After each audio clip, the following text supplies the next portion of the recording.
pengen ngasih mini course gratis buat kamu.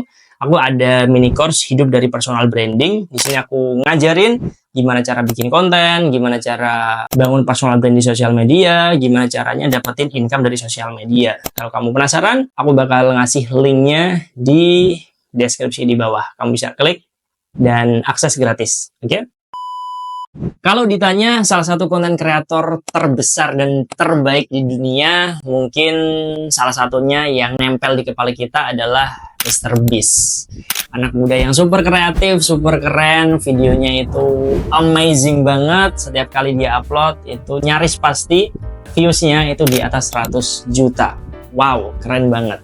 So, di video kali ini kita bakal belajar bareng teman-teman gimana caranya Mr. Beast dengan berbagai macam kreativitasnya bisa menciptakan konten yang keren dan bisa menjangkau audiens yang begitu besar di dunia. Kita bakal belajar strategi viral 100 juta views ala Mr. Beast. Ini bisa kamu terapkan di kontenmu di berbagai macam platform pastinya. Ini sangat general, sangat umum. Bisa kamu terapkan di Facebook, di Instagram, di TikTok, ataupun yang lain. Oke? Pokoknya simak sampai selesai video ini supaya ilmunya bisa nyampe 100%. Pertama kita kenalan dulu sama yang namanya Jimmy Donaldson, teman-teman. Atau yang biasa kita sebut Mr. Beast gitu ya. Ini anak muda yang masih sangat muda, usianya 27 tahun. Ya selisih 1 tahun lah ya sama aku gitu ya. Nah, Mr. Beast ini kalau kita cek ya di YouTube-nya, dia punya 4 channel. Channel utamanya yang pertama itu Mr. Beast, ada 403 juta subscriber gitu ya. Paling banyak gitu kan. Ada juga Mr. Beast 2, itu subscribernya 50,4 juta. Ada Mr. Beast Gaming 47,9 juta. Ada Beast Philanthropy yang fokusnya itu ke berbagi ya, pergerakan sosial, ada 28 juta gitu ya. Nah, kalau digabungin ya banyak banget sih ya, banyak banget subscribernya gitu kan, dan marketnya, audiensnya itu ya lintas negara gitu ya, di dunia gitu kan. Nah, kalau kita perhatikan dari semua kontennya yang diupload di YouTube ya, viewsnya rata-rata itu di atas 100 juta.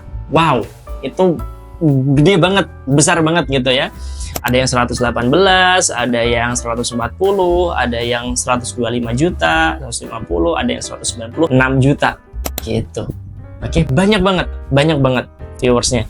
Oke, nah mungkin kamu berpikir gitu ya, alah Mr. Beast mah privilege, dia mah udah punya gear yang bagus, tim yang keren, ya punya uang yang banyak gitu ya, atau dimodalin sama orang tuanya gitu ya. Percaya teman-teman, kalau kamu punya pikiran seperti ini, coba diulik lagi story-nya Mr. Beast. Ternyata Mr. Beast itu ya mulai dari nol gitu loh. Mulai dari belum punya apa-apa gitu ya, belum punya studio yang keren, lighting yang proper, atau mungkin kamera yang bagus gitu. Bukan gitu ya, tapi mulai dari nol juga gitu, sama seperti kita teman-teman. Nah, bahkan di salah satu podcastnya Mr. Beast itu bilang bahwa ketika awal-awal ngonten dia itu menggunakan iPhone gitu ya untuk editing dan syuting gitu. Dia belum bisa beli kamera gitu karena income-nya dari YouTube itu belum cukup untuk beli kamera gitu. Nah, dari sini kita bisa belajar gitu ya, ternyata kreativitas itu nggak melulu tentang modal yang besar, gear yang oke, bukan gitu ya. Apapun yang kita punya, selagi kita mau kreatif, itu bisa menciptakan karya yang luar biasa. Jadi nggak ada alasan buat teman-teman konten itu harus nunggu nanti kalau punya gear yang oke, nanti kalau udah punya studio yang keren. Percaya teman-teman, kalau kamu nunggu seperti itu, nggak akan pernah mulai. Percaya sama aku.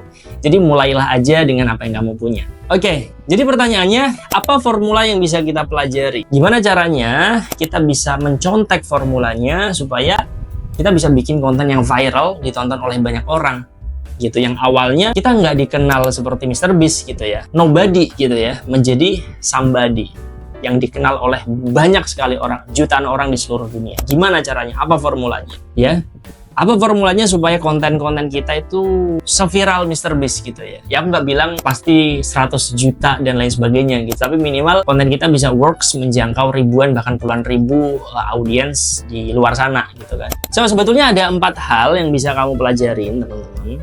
Ada 4 hal aja. Ini kamu coba perhatikan, dicatat kalau bisa, ditonton sampai akhir biar semuanya bisa terserap gitu dan bisa diterapkan. Oke. Yang pertama adalah algoritma itu sama dengan viewers. Nah, algoritma itu apa, teman-teman? Mungkin kamu agak bingung gitu ya, tapi banyak sekali orang yang bilang algoritma Instagram, algoritma YouTube, dan lain sebagainya gitu ya. Nah, sebetulnya algoritma itu apa sih? Simpelnya gini deh.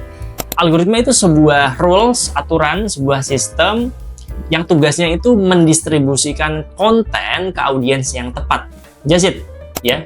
Sebuah sistem yang fungsinya ya tugasnya itu mendistribusikan konten. Ada banyak konten di timelinenya kita itu nggak serta-merta, nggak ujuk-ujuk ada di situ, tapi udah diolah sama algoritma, ditampilin di situ berdasarkan apa? Berdasarkan interest kita sebagai audiens gitu. Nah, simpelnya teman-teman, ketika ada konten kreator upload konten di sosial media, itu nggak langsung masuk ke timelinenya audiens, tapi diolah dulu oleh algoritma yang kemudian masuk ke timelinenya audiens gitu. Nah, ketika ada konten kreator ngeposting konten tentang makanan, algoritma bakal baca, oh konten ini tentang makanan nih, ya udah aku distribusikan ke audiens yang suka makan, yang suka makanan gitu. Itu berlaku untuk konten tentang kucing misalnya, konten tentang fashion misalnya, dan lain sebagainya gitu. Intinya algoritma itu tugasnya ya mendistribusikan konten ke audiens yang tepat. Algoritma itu bergerak berdasarkan apa, teman-teman? Algoritma itu bergerak berdasarkan interaksi dari audiens gitu. Matriksnya apa? Matriksnya adalah like, comment, share, dan save. Semakin banyak audiens ngasih komen, ngasih like, share, semakin konten kita bakal disebarkan ke audiens yang luas gitu. Oke. Jadi kalau misalnya kontennya teman-teman itu sepi penonton kayak kuburan gitu ya, viewsnya paling ya 300, 200, 1000 gitu ya. Jangan pernah menyalahkan, aduh ini algoritma lagi nggak baik nih, algoritma lagi buruk nih. Enggak, teman-teman ya. Yang salah bukan algoritma, yang salah adalah kontennya teman-teman. Yang harus dievaluasi adalah kontennya teman-teman gitu. Bisa jadi skripnya kurang oke, bisa jadi editingnya kurang nendang, bisa jadi hooknya kurang nampol, atau angle kontennya itu aja, dan lain sebagainya. Jangan pernah menyalahkan sesuatu yang nggak bisa kita kontrol, yaitu algoritma. Tapi pikirkan sesuatu yang bisa kita kontrol, yaitu quality dari konten kita. Apa yang salah dari kontennya kita? Oke? Nah, itu pelajaran pertama. Pelajaran yang kedua adalah set a general niche. Ini agak berbanding terbalik dengan konten coach di luar sana. Biasanya konten coach di luar sana itu ngasih advice sebisa mungkin cari niche yang spesifik. Tapi untuk MrBeast itu enggak ya. Tapi carilah general niche yang audiensnya itu luas, audiensnya banyak gitu. Sebetulnya plus minus sih mau pilih spesifik niche atau general niche gitu ya. Nah, kalau spesifik niche artinya kita menjangkau audiens yang lebih sempit, tapi biasanya quality dari audiensnya itu lebih bagus. Oke. Kalau general niche itu lebih general, lebih banyak audiensnya, secara kuantitas itu lebih gede gitu. Tapi lebih random. Semua kalangan masuk, dari anak-anak, remaja, dewasa, dan seterusnya masuk gitu ya. Nah, MrBeast itu pakainya apa? General niche, sehingga konten-kontennya itu ya dinikmati, bisa ditonton oleh banyak sekali kalangan. Nah, contohnya kalau spesifik niche, misal Muslim fashion, Indonesia kuliner, atau Islamic traveling gitu. Kalau kita ambil yang general niche, challenge, giveaway kayak MrBeast, atau cuman fashion, kuliner, traveling, itu general niche. Oke? Lebih umum. Nah, kalau kontennya MrBeast ya, kalau kita perhatikan, ya itu bisa dinikmati oleh banyak sekali penonton gitu ya. Dari anak-anak, remaja, dewasa, sampai tua itu bisa menikmati ya. Yang sifatnya hiburan gitu kan, yang sifatnya challenge, atau mungkin giveaway, itu bisa dinikmati oleh banyak sekali orang. Tinggal kita pilih, teman-teman. Kita mau pilih kuantitas audiens, yang mana kita ambil general niche, atau kualitas audiens gitu. Sedikit nggak apa-apa sih, tapi kualitas audiensnya itu bisa lebih bagus. Yang mana kita pilih specific niche. Keduanya ada plus minusnya. Kalau kamu pengen seperti MrBeast, ya artinya kamu pilih yang general niche, yang menyasar ke audiens yang lebih luas lagi. Oke? So, sebelum lanjut, aku pengen ngasih mini course gratis buat kamu.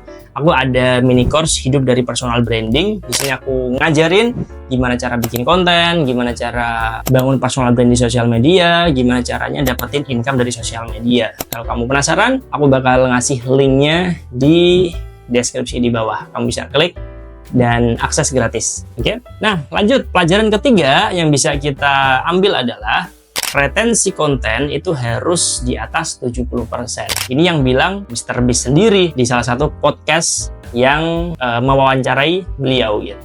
Nah, retensi itu apa sih? Gampangnya, seberapa betah audiens nonton kontennya teman-teman. Nah, kalau durasi kontenmu 10 menit, at least rata-rata audiens nonton kontenmu itu harus 7 menit.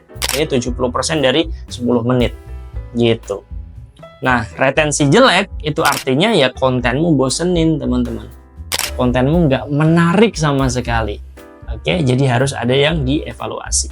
Nah, pertanyaannya gimana cara meningkatkan retensi? Kita bisa improve di bagian editingnya. Karena itu yang membuat orang betah nonton kontennya kita. Dikasih elemen tiap detik misalnya, dikasih background, dikasih sound effect, ataupun yang lain. Atau storytellingnya, bisa jadi kontenmu masih bertele-tele, masih ngomongnya ngalor ngidul gitu ya. Nah, itu juga bikin audiens ini kok nggak to the point ya, males ganti konten yang lain gitu kan. Nah, coba dicek lagi storytellingnya. Atau dikasih promise di awal gitu ya, dikasih janji.